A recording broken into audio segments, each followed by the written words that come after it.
Welcome to today's Explainer. We're absolutely thrilled you're tuning in. Today, we're zeroing in on something that is incredibly important, deeply emotional, and honestly, just logistically exhausting. We're talking about the reality of being a single parent carrying the entire load.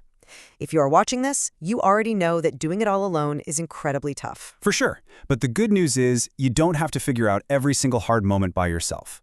Let's dive right in and get you some very practical, real-world tools. Take a look at this quote. Solo parenting is not just regular parenting with one less person in the house. It is parenting without backup. This hits the nail on the head, doesn't it? That means one person, literally just you, is carrying the entire emotional load, the financial pressure, the discipline, the bedtime routines, the school schedules, and all those really hard questions. It is a heavy load. And today, our whole goal is to give you exact scripts and strategies to help shoulder that weight. All right, let's get into Section 1, Navigating the Other Parent, dealing with absences and disappointment. We're going to start by looking at the external realities, specifically how to answer those really painful questions about an absent or inconsistent co-parent. So, when a child asks why the other parent isn't around, the single parent usually feels this intense mix of anger, protectiveness, and just complete heartbreak. Right. But we have to remember what's happening underneath that heavy question. The child is almost always internally asking themselves, was it my fault? Or am I lovable? Just imagine your child looking up at you with that raw emotion in their little voice, asking, why doesn't mom visit? Or why doesn't dad want to see me? It's gut-wrenching, and your very first instinct might be to make up excuses to protect them, or on the flip side, to completely attack the other parent out of anger. But here's the thing. Neither of those approaches actually helps your child. The real goal here is to tell the truth, but without making the child carry that adult pain. So instead, using a really warm, steady voice, you tell them this. I know that hurts. You didn't do anything wrong. Grown-ups make their own choices, and it is not a child's job to make a parent visit. I'm here with you, and you are very loved. Honestly, this script is pure gold. It tells the truth, it completely removes the blame from the child, and it reinforces the most important thing, that they are loved and they are not alone. And that brings us to an even tougher scenario. What exactly do you do when the other parent promises to show up, but they just don't? Yeah, this one is brutal. It leaves you, the solo parent, to comfort a pain that you didn't even cause in the first place. It just feels so deeply unfair. In front of your child, the goal is always to comfort them without placing blame. You validate their sadness first by saying something like, it really hurts when someone doesn't show up. Exactly. And then you follow it up with this. I don't know why they made that choice today, but I do know this is not your fault. I'm here with you. It's so effective because it completely avoids lying or attacking the other parent, and it protects your kid from feeling responsible for another adult's poor behavior. Moving right along to Section 2, Boundaries, Rules, and Meltdowns, Navigating Direct Conflicts and Behavioral Battles. We're shifting gears here from external issues to the daily dynamics happening right inside your own home. Now, does this dynamic feel familiar to anyone? On one side, we have the rule parent. That is usually you. You're the one enforcing bedtime, making sure chores get done, and setting screen limits. And on the other side, you've got the fun parent who buys all the things, says yes to everything, and skips all the rules. Let's be real, it is intensely frustrating to be the steady one while your ex gets to be the fun one. So, when your child inevitably says, but mom lets me do that, you do not have to compete by dropping your boundaries or buying them more things. You simply reply with this simple, non-competitive script. That may be the rule there, this is the rule here. It is so clean, it keeps the focus entirely on your home structure and your leadership without dragging your kid into some messy adult conflict.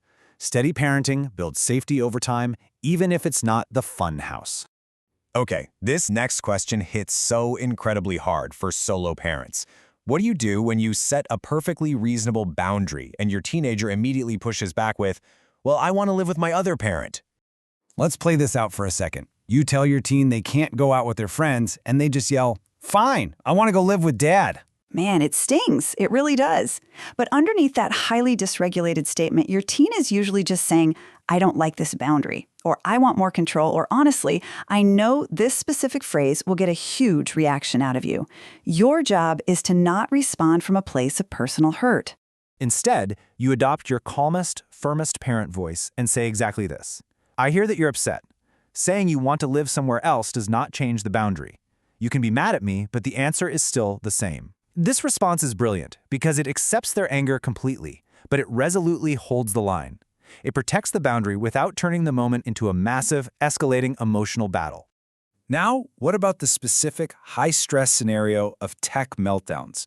We all know screen time battles are absolutely brutal, especially when there's no other adult around to tag in and help you de-escalate. To save your sanity here, you need a concrete, non-negotiable formula.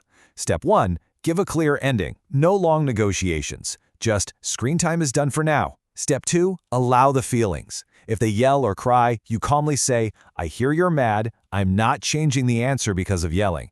And step 3, pivot and offer the next step. You can choose snack time or Legos next. The goal here isn't to win a debate, it's just to hold the boundary and gently guide your child to whatever comes next. All right, moving to Section 3, surviving burnout and guilt. Caring for your own mental health when you are overloaded. This is huge. We really need to talk about what happens to you when you are carrying way too much for way too long.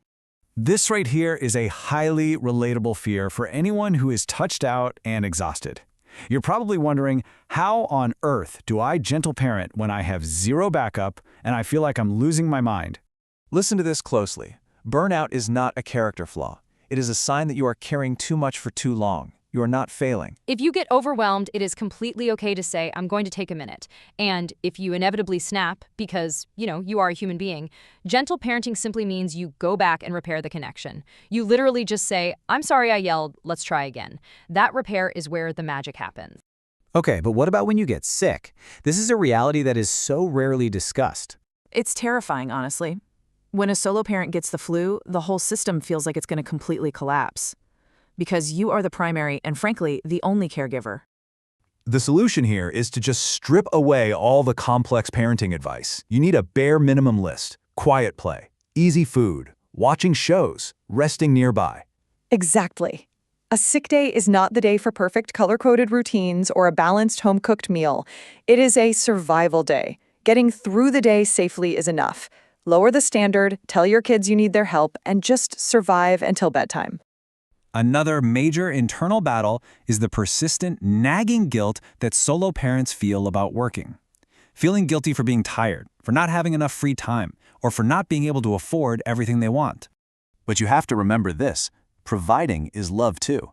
If your child complains that you're always working, you can say, you're right, work takes a lot of time, but you matter to me, and I love being your parent.